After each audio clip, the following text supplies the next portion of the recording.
करता है। संदीप जी, नॉर्थ बंगाल में तो भारतीय जनता पार्टी पहले से मजबूत है ही, लेकिन बाकी जगहों पर क्या होगा? क्योंकि 77 सीटें अगर भारतीय जनता पार्टी को आई थी तो उसमें 30 सीट तो नॉर्थ बंगाल से ही थी, सिर्फ 54 में से 30।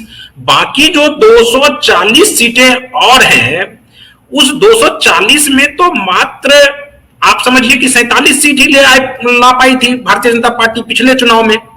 तो इस बार उधर क्या होगा? उधर जो बाकी जो और साउथ बंगाल का इलाका है या सेंट्रल बंगाल है, वहां पर इस बार भारतीय जनता पार्टी किस मुद्दे के साथ जाएगी और क्या उठाएगी वहां पर मुद्दा?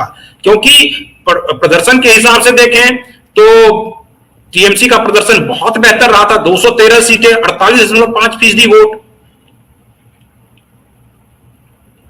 देखिए, वो बीजेपी का जो सबसे बड़ा पॉलिटिकल हथियार जिसको कह सकते हैं वो है कि वो ये कह रहे हैं कि ममता बनर्जी के राज में हिंदू असुरक्षित है, घुसपैठियों को प्रश्रय मिलता है, तुष्टीकरण का मामला लगता है, आरोप लगता है उन पर। और इस आधार पे बीजेपी की कोशिश है कि 70% हिंदुओं को एकजुट किया जाए और 30% मुस्लिमों के आधार पे ममता बनर्जी को छोड़ दिया जाए। यह बीजेपी की कोशिश है। लेकिन इसमें जो दिक्कत है बीजेपी के लिए वो ये है कि जो भद्र लोग जो साउथ बंगाल की सीटों पर प्रभाव सबसे ज्यादा रखता है वो अभी भी ममता बनर्जी के साथ इंटैक्ट है। और मुझे नहीं लगता कि बीजेपी ने कोई इतना बड़ा चमत्कार कर दिया है कि भद्र लोग उनके पक्ष में आ जाए। क्योंकि देखिए, जितने भी हमले हुए हैं निश्चित रूप से ममता बनर्जी तुष्टीकरण करती है, निश्चित रूप से वहां हिंदुओं पर हमले हुए हैं, लेकिन वो हमले उन इलाकों में हुए हैं जहां भद्र लोग नहीं। जैसे आप देख लीजिए, बेलाडांगा की हिंसा जनवरी 26 में हुई, वो मुर्शिदाबाद के बेलाडांगा में हुई और वहां अधिकतर जो है पिछड़ी जातियों पर ही मुस्लिमों ने हमला किया, ऐसा कहना है। इसके अलावा आप देखिए, वक्त संशोधन अधिनियम के विरोध में भी जो प्रोटेस्ट हुआ वो मुर्शिदाबाद के शमशेरगंज और जंगीपुर इलाके में हुआ और इसमें 3 लोगों की मौत हुई और 400 हिंदू परिवार विस्थापित हुए। इसमें भी अधिकतर पीड़ित जो थे ओबीसी और एससी समाज के थे, वो भद्र लोग नहीं थे। तो भद्र लोग उन इलाकों पर नहीं है, भद्र लोग साउथ बंगाल में। और मोथाबाड़ी में जो हिंसा हुई प्रवीण जी, उसमें मंदिरों में तोड़फोड़ हुआ, जब वो इलाके भी जो है वहां भद्र लोग पर हमला नहीं हुआ। तो भद्र लोग को ऐसा लगता है कि ममता बनर्जी और टीएमसी उनकी रक्षक, वो जब तक वो समझ वहां पे बीजेपी नहीं पकड़ेगी, दो भद्र लोग और दूसरा क्लब, जब तक उस पर पकड़ नहीं बनाएगी बीजेपी, तब तक मुझे लगता है कि कोलकाता जो है फतह करना, सेंट विलियम्स को फतह करना, इस बार आपको ऐसा लगता है कि भद्र लोग पर पकड़ बनाने के लिए भारतीय जनता पार्टी कुछ कर रही है या अभी तक की है या आगे करने वाली है? क्या लग रहा है आपको ऐसा कुछ? नहीं, भद्र लोग कुछ आ भी जाते। देखिए, जब मोहन भागवत जी सरसंघ चालक जो गए, उन्होंने बोला कि हमें 5% और वोट चाहिए बीजेपी को सत्ता में लाने के लिए, सरकार बदलने के लिए। वो 5% वोट का स्पेस ही नहीं है। अच्छा, इसके बाद अभी यूजीसी वाला जो रेगुलेशन आया और उसमें जिस तरह से सामान्य वर्ग को टारगेट किया गया, और आप जानते हैं कि बंगाल के जो भद्र लोग हैं पॉलिटिकली आज से नहीं, लंबे से 100-150 साल से वो पॉलिटिकली बहुत एक्टिव रहे। प्रेसिडेंसी कॉलेज बंगाल में है और एक पॉलिटिकल डिस्कशन का कल्चर है, कम्युनिस्टों का गढ़ रहा है। तो वहां काफी ज्यादा चर्चा हुई इस बात पर कि यूजीसी रेगुलेशन एक तरफा है, और उससे जो भद्र लोग थे वो फिर वो टीएमसी की तरफ चले गए और उन्हें लगा कि बीजेपी एक तो भद्र लोग की लीडरशिप खींचना चाहती है, हटाना चाहती है, बंगाल से रिप्लेस करना चाहती है भद्र लोग को पॉलिटिकल पावर से, और दूसरी बात यूजीसी लाके भद्र लोग के बच्चों को जेल में डालना चाहती है और हिंदू वोटरों को भी डिवाइड करना चाहती है। क्योंकि आप एक तरफ कह रहे थे बटोगे तो कटोगे, और आपने हिंदुओं को ही कॉलेज कैंपस में जाति के नाम पे बांट दिया अलग अलग करके। वो चीज जो है वो यूजीसी कहते हैं कि वो बिल्कुल स्ट्राइक ऑन द माइंड, वो ब्रेन पर ही हिट हुआ है सवर्णों के, और वो नॉर्थ इंडिया में भी हुआ है और निश्चित रूप से बंगाल में भी हुआ है, उससे नुकसान हुआ। दूसरी बात, एक और जो आप देखिए कि पश्चिम बंगाल में एक लाइन इसी पर पूरा कर दूं बात, उसके बाद फिर हम उत्तर बंगाल के एक मुद्दे पर मैं आऊंगा। दरअसल उसमें एक मुद्दा है ओपीएस का भी। देखिए, इसकी चर्चा बहुत ज्यादा नहीं होती है। लाखों सरकारी कर्मचारी और पेंशन होल्डर्स जो पेंशनर्स हैं वो ओपीएस का लाभ लेते हैं पश्चिम बंगाल में, जबकि बीजेपी शासित राज्यों में एनपीएस या यूपीएस है, ओपीएस नहीं है, ओल्ड पेंशन नहीं। तो वो एक चुनौती है जो सरकारी कर्मचारी ओपीएस का लाभ ले रहे हैं, आप उनको वंचित कर देंगे तो वो लाखों की तादाद में है, और उनके फैमिली मेंबर्स को अगर आप जोड़ लें तो एक बहुत बड़ा जागरूक वोट बैंक है जो अपने राजनीतिक अधिकारों और अपने आर्थिक अधिकारों के प्रति बहुत ही संवेदनशील है। उन्हें ऐसा लगता है कि बीजेपी की सत्ता आई तो एनपीएस आ जाएगा, और ये ममता बनर्जी बार बार कहती है डीए हम थोड़ा कम दे रहे हैं लेकिन ओपीएस तो दे रहे हैं। बिल्कुल। तो ये बात आप देखिए कि ये भी दो बड़े मुद्दे हैं। एक नॉर्थ बंगाल का एक और है जिस जहां पे ममता बनर्जी को थोड़ा एज मिलता है, वो है नास शेख वोटर, जिसकी चर्चा मतलब नेशनल मीडिया करता ही नहीं है। नास शेख जो है उत्तर बंगाल में लगभग 13 से 15% के हैं, और ये बीजेपी के हिंदुत्व कार्ड को काटने के लिए इन वोटरों को आपस में जोड़ के रखती है ममता।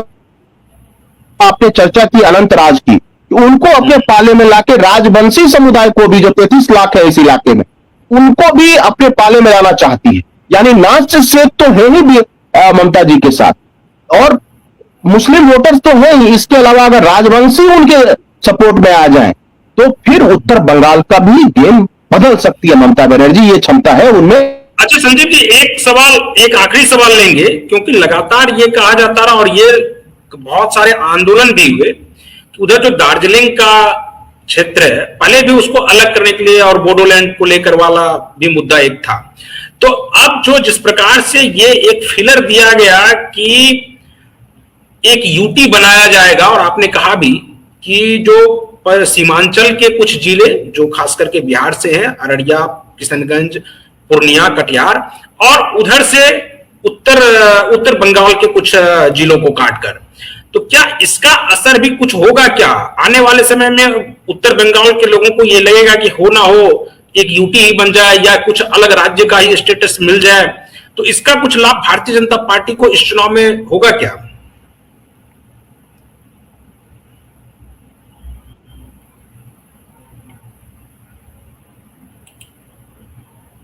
जी, आवाज आपको मिल रही है? जी, मैं ये नास शेख पर मैं चर्चा कर रहा था कि क्या मेरी आवाज आ रही है? हाँ, आ रही है। मैं एक सवाल पूछ रहा था कि ये जो खास करके जो उत्तर बंगाल का जो इलाका है, इसको लेकर पहले से भी चर्चा हो रही थी और वहां के लोग ये डिमांड करते थे कि इसको जो है वो अलग राज्य बना दिया जाए। लेकिन अभी जिस प्रकार से केंद्र सरकार के द्वारा या कुछ नेताओं के द्वारा ये कहा गया कि यूटी बनाया जाएगा और उसमें सीमांचल के कुछ जिले और उत्तर बंगाल के कुछ जिले को जोड़कर एक यूटी बना दिया जाएगा और कोई स्पेशल स्टेटस वाला कुछ राज्य बना दिया जाए, तो आपको लगता है कि इसका फायदा इस बार उत्तर बंगाल की 54 सीटों पर कम से कम भारतीय जनता पार्टी को होने जा रहा है?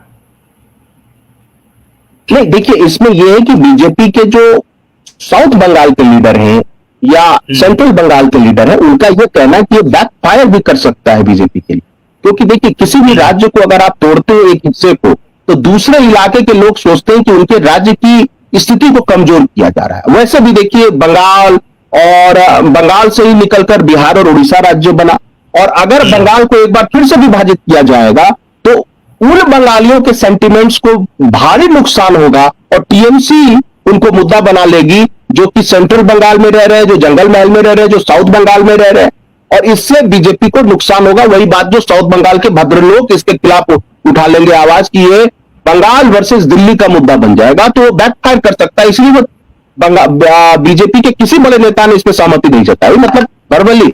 हो सकता है इलेक्शन के बाद इस प्रोग्राम को लागू किया जाए, लेकिन इलेक्शन तक कोई नहीं बोल रहा है, क्योंकि अगर ये प्लान लागू होता और बंगाल को तोड़ने की कोशिश की जाती तो दूसरे इलाके के बंगाल के लोग, खास करके साउथ बंगाल, जंगल महल, सेंट्रल बंगाल जो उत्तरी साउथ परगना है और ये दक्षिणी 24 परगना है, इसके करोड़ों लोग बीजेपी के विरोध में खड़े हो जाते कि हमारे बंगाल को कमजोर किया जा रहा है, हमारे बंगाल के पॉलिटिकल पावर को कमजोर किया जा रहा है, ज्योग्राफिकल मैप को सिकोड़ा जा रहा है। तो ये बीजेपी के लिए बैकफायर कर सकता था, इसलिए बीजेपी ने अभी इस प्लान को होल्ड पे रख दिया।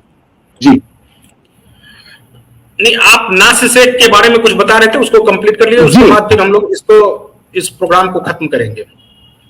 जी, नास शेख जो है ये पहले ये कोच राजवंशी समुदाय के ही लोग थे, यानी हिंदुओं में ही थे ये, और जब मोहम्मद बिन बख्तियार खिलजी ने बंगाल में हमला किया था तो इन्हीं कोच राजवंशियों ने खिलजी की सेना से टक्कर ली थी।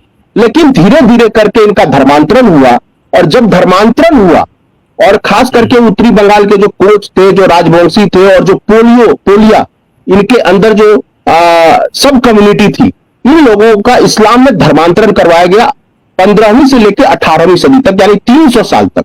और उनका नाम नास्य शेख कहा गया, यानी नास्य शेख यानी ऐसा शेख जिसकी कोई प्रतिष्ठा ना हो, कमजोर सामाजिक प्रतिष्ठा वाले शेख। और बाद में अभी आप देखते हैं होंगे कि पश्चिम बंगाल से लेकर बांग्लादेश तक वो शेख टाइटल लगाते हैं, जो शेख मुजीबुर रहमान, शेख तारिक रहमान, ये सब नास्य शेख के हिस्सा है, यानी इनके पूर्वज कोच राजवंशी समुदाय के ही थे। तो ये इस इलाके में 13% के आसपास है। और निश्चित रूप से ये जो है चाहे वो जहां भी नास्य शेख हैं वो टीएमसी के वोटर हैं और वो बीजेपी के खिलाफ वोट देते हैं। हालांकि इनकी आर्थिक स्थिति बहुत ही खराब है।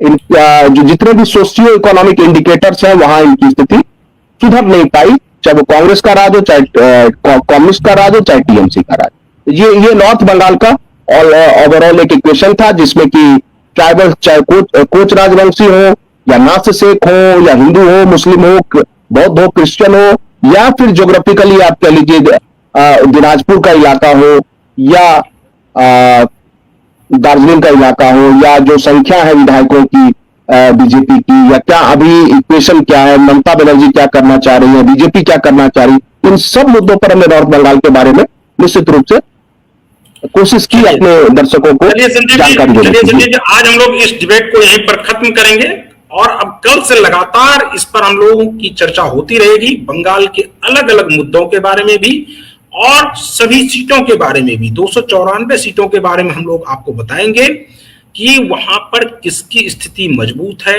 कहां पर कौन सा फैक्टर काम कर रहा है और किसके पक्ष में काम कर रहा है, इस सब पर हम लोग विस्तार से चर्चा करते रहेंगे। तो आप इसी तरह से जुड़े रहिएगा हमारे साथ कल 8 बजे, और हर दिन 8 बजे जुड़िएगा। और आप कमेंट भी कर सकते हैं, आपको ये डिबेट कैसा लग रहा है वो भी आप अपने कमेंट के जरिए बता सकते हैं। अगर आपने इस वीडियो को अभी तक शेयर नहीं किया है तो शेयर कर दीजिए। चैनल को अगर सब्सक्राइब आपने नहीं किया तो चैनल को सब्सक्राइब कर लीजिए और बने रहिए कि वाइब के साथ। मुझे दीजिए अनुमति, नमस्कार।